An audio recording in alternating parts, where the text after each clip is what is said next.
Muito bem, minha gente. Então, vamos continuar lá com o nosso conteúdo de processo do trabalho. Hoje é meu segundo e último encontro com vocês, então. E aí nós falamos, então, a respeito de audiência, né? Nós terminamos na nossa última aula conversando a respeito de todas aquelas regrinhas que vocês viram. Tem bastante novidade sobre a história de comparecimento e ausência das partes em audiência, né? Friso de novo para vocês lerem com bastante atenção o 844 parágrafos lá da CLT, porque ele está super importante nesse aspecto, tá? E eu queria agora conversar a respeito de uma outra regra que é específica do processo do trabalho, uma outra regrinha diferentinha também, que eu não duvido que, mesmo que ela não tenha sido alterada com a reforma trabalhista, que é uma regra que possa vir na prova de vocês, tá? Então vamos conversar um pouquinho a respeito de perempção, então, no processo do trabalho, tá? Perempção. Então, a perempção no processo do trabalho, gente, é a chamada perda temporária, tá? Perda temporária do direito de ação. Muito bem. Quando a gente fala em perda temporária, o que significa isso? Significa que, como não é a perda do direito de ação, o trabalhador vai poder ajuizar a ação novamente. Só que ele tem um tempo que ele precisa esperar, né? Uma penalidade temporal aí que ele precisa esperar, então. Quanto tempo vai ser sempre, pessoal? 6 meses. Então, ele vai ter que esperar 6 meses para poder ajuizar de novo. Importante dizer para vocês que esses 6 meses, eles não suspendem e nem interrompem a prescrição. Então, se ocorrer a prescrição no curso desses 6 meses, prescreveu, tá? Então, cuidado com relação a esse ponto. Bom, nós temos 2 hipóteses de perempção. Então, 2 hipóteses de perempção. A primeira delas, né, tem até relação com o assunto que nós estudamos aqui na nossa última aula, tá? Minha pergunta para vocês. A petição inicial, a reclamatória trabalhista pode ser escrita, mas também pode ser o quê? Verbal, vamos lembrar disso. Só que se ela for oral, se ela for verbal, ela precisa ser reduzida a termo. O autor faz isso quando ele quiser ou ele tem um prazo? Ele tem um prazo, 5 dias da distribuição, certo? Se ele não respeitar esses 5 dias da distribuição, o que acontecia mesmo? O arquivamento, né? Então, desse arquivamento, ele pode ajuizar a ação de novo, só que ele vai ter que esperar quanto tempo, pessoal? 6 meses. Não importa se a nova ação será escrita ou verbal. O fato é que para poder ajuizar novamente a demanda, ele vai ter que aguardar quanto tempo? 6 meses. Então, uma das hipóteses de perempção, né, é o arquivamento. Então, não é qualquer arquivamento. É o arquivamento da reclamatória trabalhista verbal, não reduzida a termo no prazo. Certo? Então, repetindo. Poderei ajuizar novamente a RT, não importa se ela será verbal ou se ela será escrita. Quanto tempo eu terei que esperar desse arquivamento aqui, pessoal? 6 meses terei que aguardar, ok? Segunda regra e última aqui de perempção, certo? Tem relação também com o assunto que nós estudamos aí do comparecimento, né, ausência da parte em audiência. Então, agora, eu vou precisar de 2 arquivamentos, tá? 2 arquivamentos seguidos, 2 arquivamentos seguidos, tá? Por ausência do autor na audiência. Certo? Então, vamos lá comigo. Quantos arquivamentos eu preciso agora, pessoal? 2. E eles têm que ser o quê? Além de tudo, gente? Seguidos. E, de novo, não é qualquer arquivamento. É o arquivamento da ação, porque o autor não compareceu na audiência. Então, basicamente, é isso aqui. Ajuizada a ação e designada a audiência, a típica questão que eu só vou ser o desenho. Ajuizada a ação e designada a audiência, né? O autor não comparece, então temos um arquivamento. Muito bem. Quanto tempo eu tenho que esperar para ajuizar a ação aqui? Nada, porque eu tenho quantos arquivamentos por enquanto? Um só. Desses eu preciso de quantos, pessoal? 2. E eles têm que ser o quê? Seguidos. Então, eu posso ir lá no dia seguinte, tá? Ajuizar de novo, designada audiência, autor não comparece, novo arquivamento por ausência do autor na audiência, tá? Muito bem. Tenho um arquivamento, tenho o segundo, e eles são o quê, pessoal? Seguidos. Então, agora sim. Quanto tempo ele tem que esperar para ajuizar a ação de novo? 6 meses, tá? Então, 6 meses. Agora, o que eu quero que estou dizendo para vocês desenharem e tomarem cuidado, porque a prova pode vir com umas outras hipóteses de arquivamento no meio dessas. E aí, se você não fizer esse desenhinho do porquê que arquivou, você acaba perdendo a questão fácil, vamos dizer assim. Então, olha só. A prova pode vir para você dizendo que a ajuizada ação foi designada audiência, né? Autor não compareceu, arquivamento por causa dessa ausência do autor. Aí ele vai lá no dia seguinte, logo depois, ajuização. Só que daí dá um problema de endereço do réu. Ele é intimado rito ordinário, ele é intimado para apresentar novo endereço, não apresenta. Acontece aqui um arquivamento, tá? Porque o autor não apresentou o endereço do réu. Ou ainda, pessoal, ele não liquidou nenhum dos pedidos, ele não apresentou nenhum dos pedidos, valor para nenhum dos pedidos. O juiz também teria determinado a extinção sem resolução do mérito, que é sinônimo de arquivamento. Então, veja. Aqui eu tenho um arquivamento e o segundo, mas são os dois por ausência do autor na audiência? Não, então esse aqui não se aplica, porque não é qualquer arquivamento, ok? Vou lá no dia seguinte, ajuizo a ação de novo, designada audiência aqui, autor não comparece, né? Autor não comparece, temos um novo arquivamento por ausência do autor na audiência. Então, ó, agora eu tenho 2 arquivamentos por ausência do autor na audiência. Mas eles são seguidos, pessoal? Não. Então tem perempção aqui? Não. Porque eu preciso de 2 que sejam o quê? Seguidos.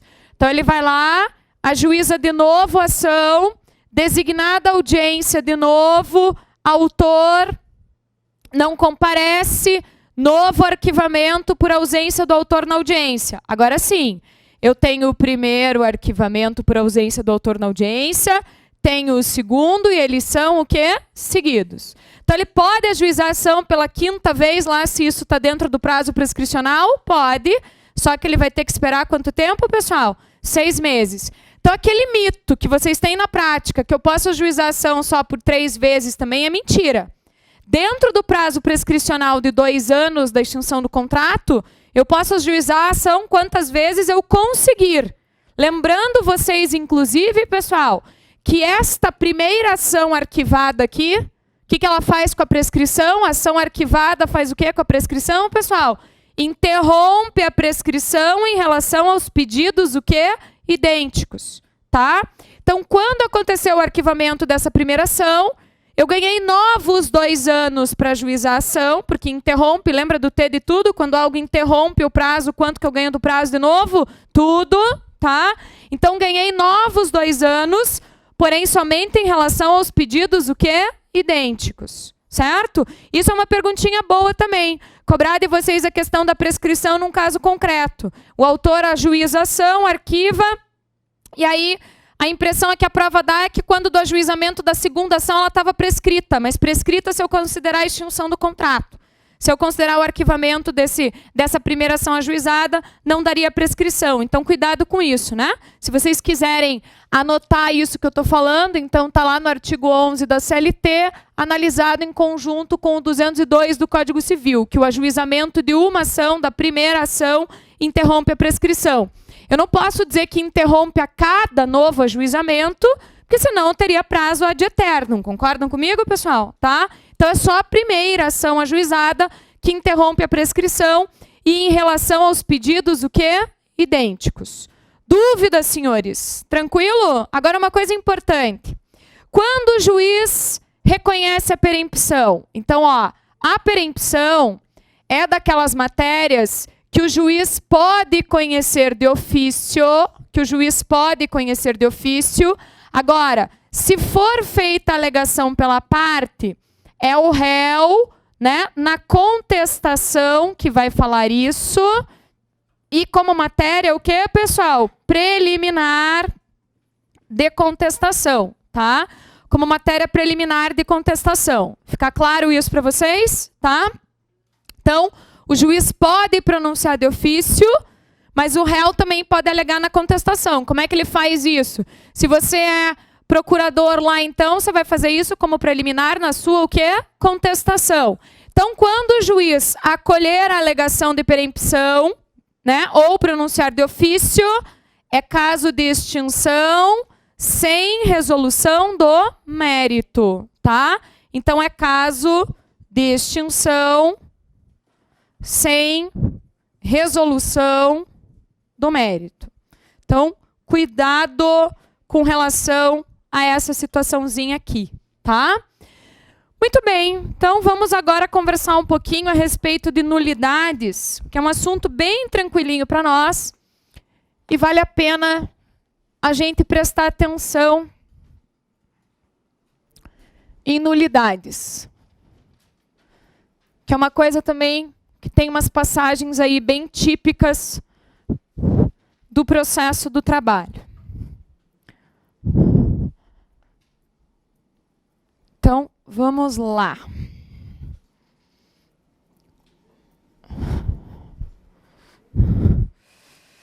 Quando a gente fala em nulidades, tá? Nós estamos lá na CLT, certo? E aí, primeiro ponto é o seguinte, uma pergunta bem tranquila, né? O que é nulidade no processo do trabalho? Como que eu defino nulidade? E aqui, quando as bancas cobram, elas cobram com umas pegadinhas, tá? Então, nulidade é prejuízo para a parte. Então, não é prejuízo para direito econômico e social envolvido nos autos, não é prejuízo para, né, o direito postulado, não, é prejuízo para a parte, ok?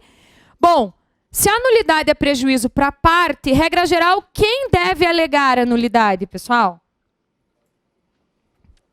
A parte interessada, né? Então, regra geral, a nulidade, né, ela deve ser alegada pela parte, tá? Sob pena de preclusão. Sob pena de preclusão. Ou seja, tem um momento oportuno para a parte fazer isso? Sim, temos um momento oportuno para a parte fazer isso, tá? Qual que é o momento oportuno para a parte fazer isso, pessoal? Momento oportuno para a parte fazer isso, então, a CLT tem a seguinte expressão, mais ou menos. É o próximo momento que a parte tiver que falar em audiência ou nos autos. Tá? Então, veja só. Essa expressão aqui, ó, próximo momento, ela gerou dúvidas na prática aos advogados, aos procuradores das partes, pessoal. Por quê? Porque, tecnicamente, o autor fala na inicial, o réu fala na contestação, e quando que as partes vão falar de novo? Lá nas razões, o quê? Finais. Então, tem uma corrente que diz que as nulidades que a parte tiver para alegar, ela tem que alegar onde? Sob pena de preclusão, pessoal? Nas razões finais. Mas qual tem sido a corrente que prevalece? Como a CLT veio e estabeleceu essa expressão genérica aqui, próximo momento, imaginem o seguinte. Vocês, como procuradores lá do município depois, né, o município é réu numa ação. Vocês têm interesse de ouvir o autor.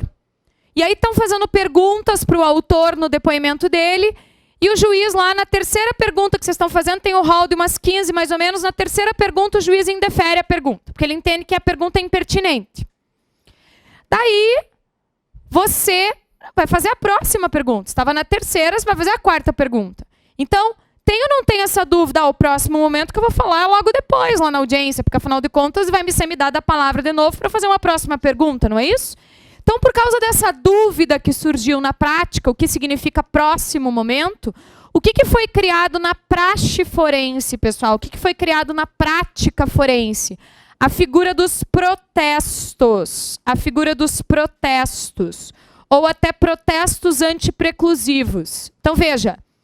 Nunca tivemos agravo de instrumento, agravo retido, agravo de nada para atacar isso aqui. Professora, eu fiz um agravo retido uma vez, passou vergonha. Certo? Tá? Aí, professora, tô falando a verdade. Né? Então, agora, se você está advogando, para quem já assistiu a audiência trabalhista, viu isso. Um advogado tem seu requerimento indeferido pelo juiz, ele pede lá para o juiz constar o requerimento, qual seja ele, em ata, e constar o que logo depois, pessoal? Protestos. Ou você ser o advogado da parte contrária, e o juiz deferiu algo que o advogado da parte contrária quis, que você acha que isso pode ser prejudicial para o teu cliente, o juiz defere o requerimento e logo depois você consigna o quê? Protesto. Isso é muito comum com relação à produção de provas. Então, essa história de pergunta indeferida de testemunha, pedir para juntar um documento para fazer contraprova de algo que surgiu na audiência, o juiz deferiu ou indeferiu, algum dos advogados vai consignar protestos.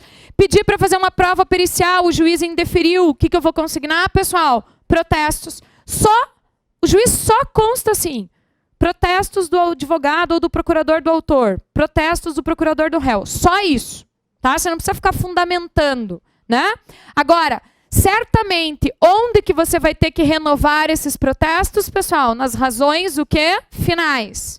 Porque se você deixar só para falar dessa nulidade aqui no recurso ordinário, porque quem vai te confirmar o prejuízo é quem, pessoal? É a sentença.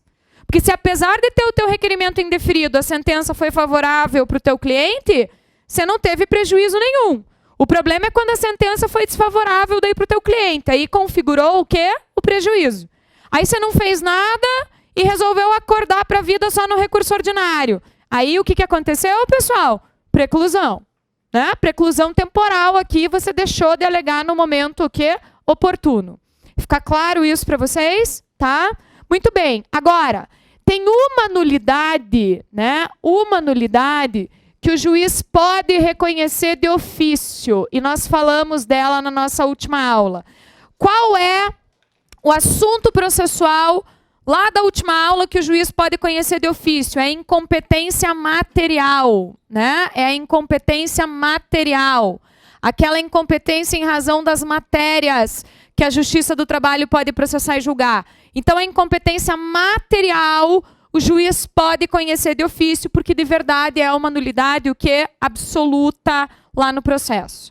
Perfeito, senhores? Agora, que mais ainda? A CLT diz o seguinte, quando que o juiz ou que o tribunal, tá, não pronunciam a nulidade. Quando?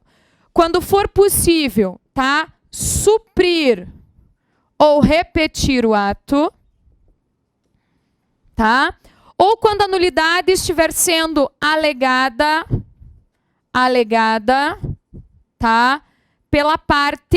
Alegada pela parte que lhe deu causa. Ok? Então vamos lá, vamos dar exemplos disso aqui para ficar mais claro na cabeça de vocês. Então vamos voltar aqui para aquele exemplo da pergunta para a parte. O juiz indeferiu minha terceira pergunta, eu pedi que consignasse em ata os protestos, seguiu o depoimento. Agora, quando chega mais à frente no depoimento, o juiz entende a finalidade e a pertinência daquela pergunta e faz. Supriu ou não supriu, pessoal? Supriu. Não tem mais nulidade a ser reconhecida. Ok? Agora, essa história de alegada pela parte que lhe deu causa. Eu acho que o melhor exemplo disso, pessoal, é, vamos supor, a ação está correndo aqui em Curitiba e o réu resolve que a testemunha dele vai ser ouvida por carta precatória. Porque ela está residindo em Manaus, segundo ele. Pessoal, o réu podia ou não podia ter trazido a testemunha para ser ouvida aqui? Podia, não há óbice. Só que como ela está residindo em Manaus, ele pediu para ouvi-la por carta precatória. Foi a precatória para Manaus intimada a testemunha lá para a audiência que é designada lá, volta o AR, mudou-se. Aí o réu é intimado, olha, tua testemunha se mudou, informe o endereço. Aí o réu vem e diz assim, pois ela realmente se mudou, e agora ela está em Salvador. Bom, como a carta precatória tem um caráter itinerante, o juiz possivelmente vai determinar a remessa dos autos para onde, pessoal? Para Salvador. Designada a audiência lá, intimada a testemunha, volta o AR de novo, mudou-se. Aí vem o réu se manifestando de novo, agora ela está em Porto Alegre. Aí vai chegar uma hora que o juiz vai dizer o quê?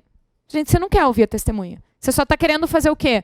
Protelar o andamento processual. Aí o juiz vai indeferir a produção dessa prova. Vou poder alegar nulidade, pessoal? Não, porque ela foi causada pela parte que lhe deu o quê? Causa, né? Então, a parte que está tentando alegar é a parte que causou a nulidade. Ficou claro isso? Tá? Muito bem. Vai ser se vier um casinho na prova, vai vir um casinho bem claro nesse sentido para vocês, que você chega a ficar até indignado, vamos dizer assim, né, com essa questão da atitude da parte, vamos dizer assim. Só que lembre que a prova não vai perguntar qual o teu nível de indignação, né? Você pode ficar bem pena da cara no dia da prova, mas você tem que responder lá a coisa técnica. Igual aquela história da preempção, que quando eu desenho aquelas 5 ações ajuizadas, tem gente que fica me olhando com uma cara, assim, saindo raios do olhar para mim, né? Pessoal, é o que tem para hoje. E o que importa para a prova é o quê? É a regra processual. Combinado? Tá? Então, cuidado com isso aqui. Agora, quando a nulidade for reconhecida, né? Quando a nulidade for pronunciada, o que eu vou anular? Todo o processo, pessoal? Não. Nulos serão os atos posteriores à nulidade,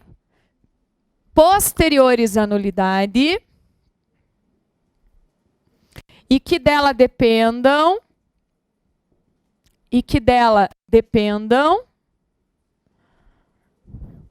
ou dela sejam consequência. Então, atos que tenham alguma ligação com a nulidade. Então, vamos lá. A pergunta que eu estava fazendo para o autor da ação e que o juiz indeferiu era sobre horas extras.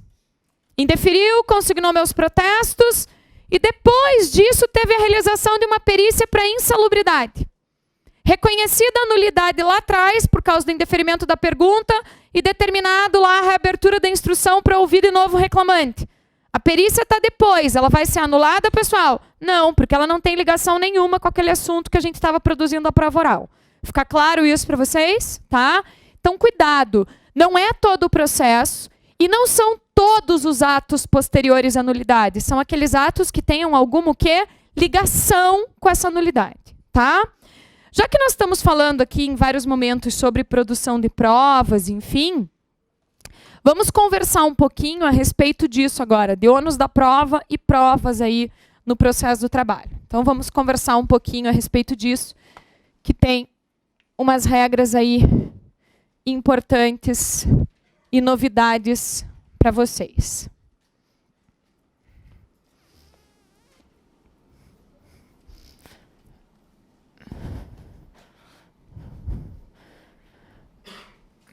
Bom, então, primeiro vamos falar sobre ônus da prova. Bom, temos a regra clássica lá, né?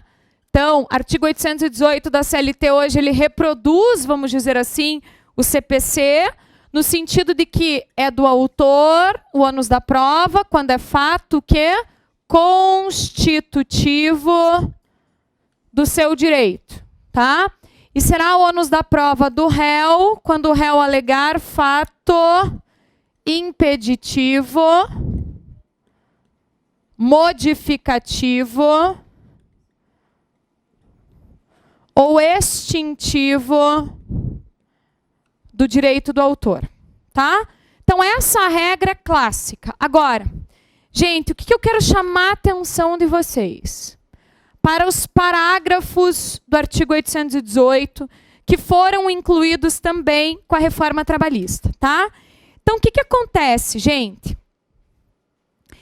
Posso ter no processo do trabalho o negócio jurídico processual em que as partes convencionam o ônus da prova? Não. Processo do trabalho, não. Não podem as partes determinarem o ônus da prova, porque o ônus da prova obedece regras previstas em lei. Então, não pode ser objeto de disposição pelas partes. Fica claro isso? Agora, posso ter a inversão do ônus da prova, pessoal? Posso. Mas quem vai determinar? O juiz. É só o juiz. Então, as partes não podem negociar nada aqui de ônus da prova, tá? Quem vai determinar o ônus da prova é a lei, que pode ser invertido por quem, pessoal? Pelo juiz, certo? Então, aqui a gente tem que tomar cuidado. E veja, essa decisão fundamentada, pessoal, tá? Essa decisão fundamentada do juiz, então, porque toda decisão tem que ser fundamentada, então eu tenho que ter uma decisão fundamentada aqui antes da instrução.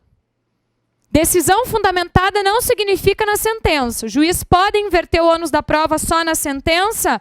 Não, tá? Então, no caso aqui do processo do trabalho, tem que ser uma decisão fundamentada, então, antes, tá? Antes da instrução.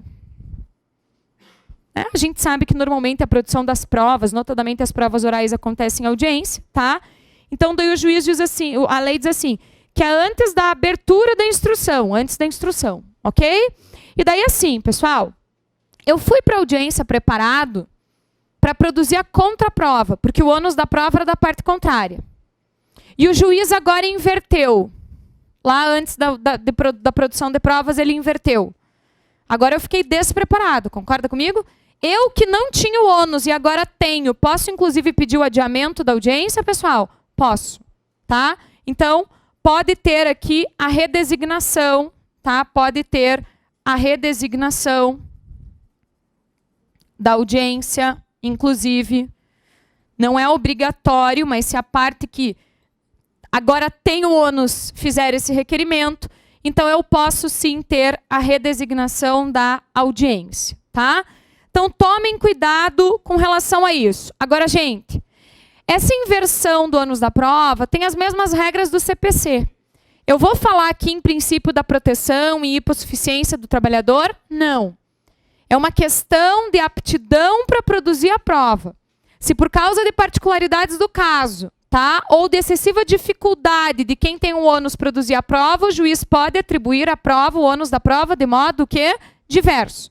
Então, não caiam na pegadinha de que isso aqui é simplesmente por hipossuficiência do trabalhador. Ficou claro isso para vocês? Tá? A regra é técnica aqui. A regra é técnica, certo? A respeito de ônus da prova, até, eu quero chamar a atenção de vocês, tá? Tem duas súmulas do TST que são mais recentes aí, e que, na verdade, assim, vocês até não precisam decorar o que está nessas súmulas. Eu vou citar o número das súmulas para vocês terem anotado aí por curiosidade, vamos dizer assim, mas o conteúdo delas é uma questão que é bastante até, eu diria, perceptível aí sem vocês lerem as súmulas. Súmulas 460 e 461 do TST, tá? Então, 460 e 461 do TST. Bom, elas tratam do quê? De vale transporte, de ônus da prova do vale transporte e também do FGTS, tá? Então, vamos lá comigo, que isso aqui é bem intuitivo até. Olha só, quando o empregado é contratado, ele tem que ou não tem que informar para o empregador se ele precisa de vale transporte ou não, as linhas, a quantidade de vales transporte ou não. Essa é uma informação que eu vou passar de boca para o meu empregador, ou o empregador vai fazer um documento escrito lá, pessoal? A lei até não exige, mas o empregador vai fazer um documento que é escrito. Porque quero lembrar vocês que informação falsa e uso indevido do vale transporte, a própria lei do vale transporte diz que caracteriza falta o quê? Grave. Ou seja, pode ou não pode gerar rescisão, extinção do contrato de trabalho por justa causa, pessoal? Pode. Então, por vários motivos, o empregador normalmente faz um documento que é escrito. Muito bem. Então, se o trabalhador entrar com uma ação dizendo assim, não recebi os vales transporte apesar de ter requisitado, ou precisava de 2 e recebi 1. Quem que vai ter o documento sobre a solicitação do vale transporte? Quem que vai ter os comprovantes de carregamento de fornecimento do vale transporte, pessoal? O empregador. tá? Então, ônus da prova a respeito de requisitos para ter o vale transporte, enfim, e mesmo de pagamento do vale transporte de quem? Do empregador, tá? Outra situação é FGTS. E veja, essa súmula do FGTS a gente vai usar no geral para pagamento de verbas. Se o trabalhador entra com uma ação dizendo assim: o empregador não depositou o meu FGTS mensal. E o empregador vem na contestação e diz: paguei. Com quem que está o comprovante de pagamento? O empregador, com quem está dizendo que está pagando, não é isso? Então eu tenho alguém alegando que eu sou devedor e eu, devedor, venho e digo: não, não sou não, eu paguei. O comprovante de pagamento está ou não está comigo, o suposto devedor? Tá, que no caso aqui é o empregador. Então quem é que tem que apresentar os documentos que comprovam o pagamento do FGTS, pessoal? O empregador. E pensem a respeito disso para todas as verbas em geral que o empregador alegar que pagou. Se ele alegar que o trabalhador disser não recebi e o empregador alegar paguei, é fato o quê? É fato extintivo. Então, com quem que tem que estar o comprovante de pagamento, pessoal? Com o empregador, tá? Por mais que vocês me digam, professora, mas hoje eu consigo ver o pagamento do FGTS até por aplicativo. Não interessa. O ônus da prova é de quem está com o comprovante de pagamento, tá? É diferente o seguinte: se o trabalhador entra com uma ação dizendo que recebeu as férias fora do prazo e que a dobra, o empregador vem e junta o recibo de férias com a data correta. E o empregado diz: não foi nessa data. Aí quem que tem que fazer aqui a contraprova da impugnação que está fazendo, pessoal? Daí é o empregado, porque daí é fato constitutivo do seu direito. Ele que junta lá o extrato da conta bancária, por exemplo, comprovando que o pagamento do valor das férias não foi na data que está no recibo lá. Foi uma outra data depositada na conta. Isso é super comum, inclusive. Fica claro isso para vocês? Dúvidas aqui? Tá? Agora, quero lembrar vocês, ônus da prova, um aspecto de jornada de trabalho, né? De horas extras. Vamos lembrar rapidinho disso aqui, né? Do assunto ônus da prova, né? De horas extras. Então, veja. Para poder falar de horas extras, a gente tem que lembrar de algumas premissas bem básicas, tá? Artigo 7º, 13 da Constituição Federal traz os limites de jornada. Quais são os limites de jornada de trabalho, pessoal? Os limites de jornada são 8 horas por dia, 44, o quê? Semanais. Então, lembra daquilo, o normal é o presumo, o extraordinário, quem alega que prove. Então, o que na regra geral eu presumo? Que o trabalhador fez 8 horas por dia, 44, o quê? Semanais. Então, na regra geral, se o trabalhador estiver alegando que fez mais do que isso, de quem é a prova? Dele, de quem alega, tá?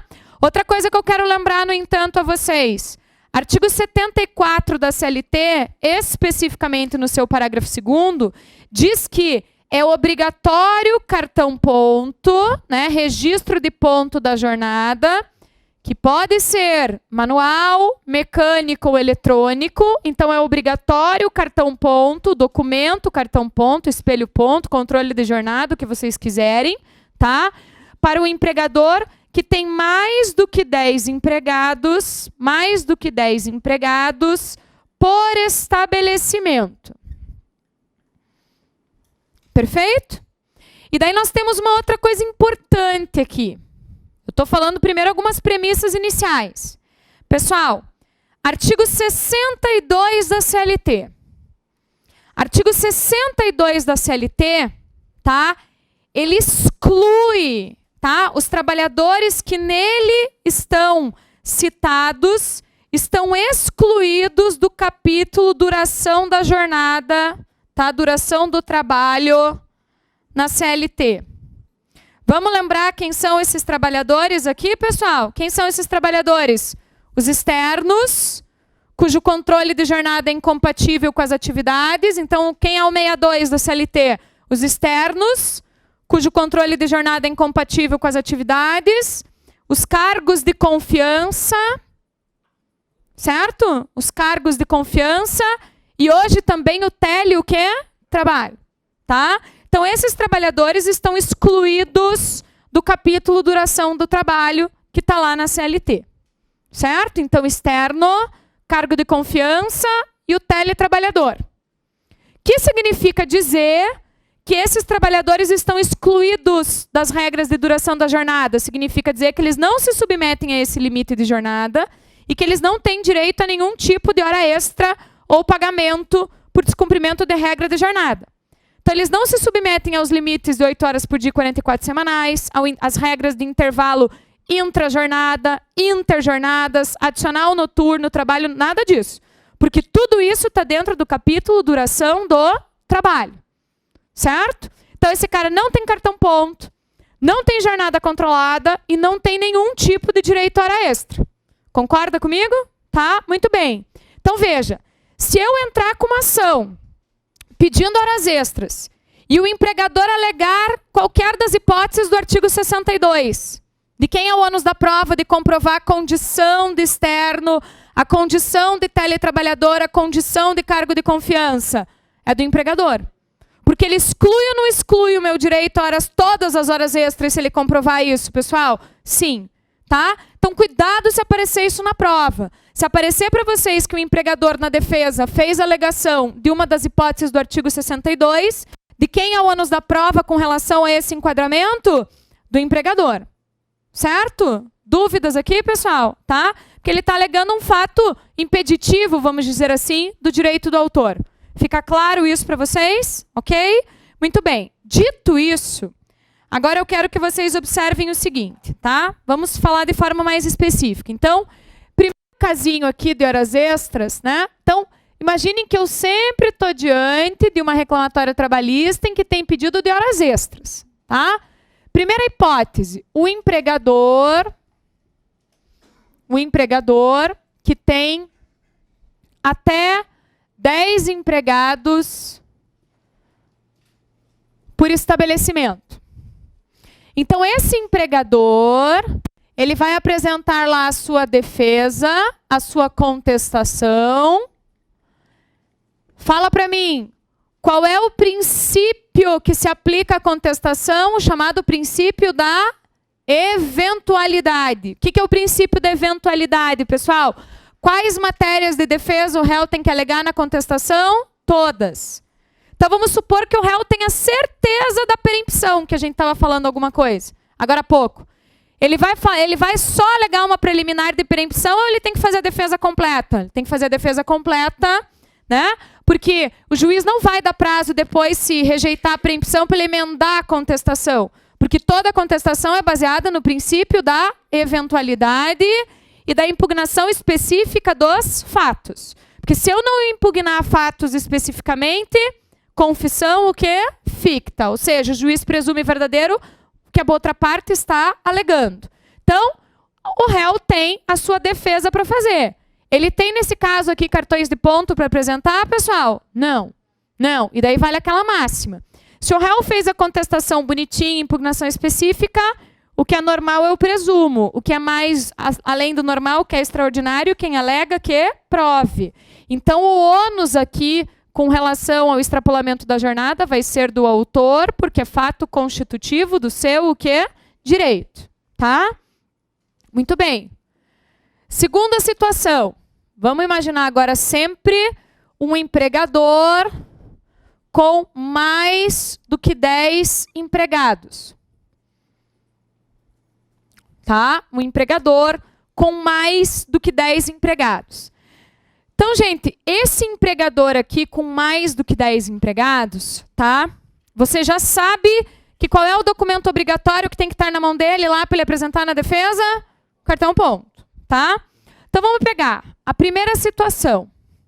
Esse empregador apresenta a defesa, a contestação dele, junta os cartões de ponto. Junta os cartões de ponto, tá?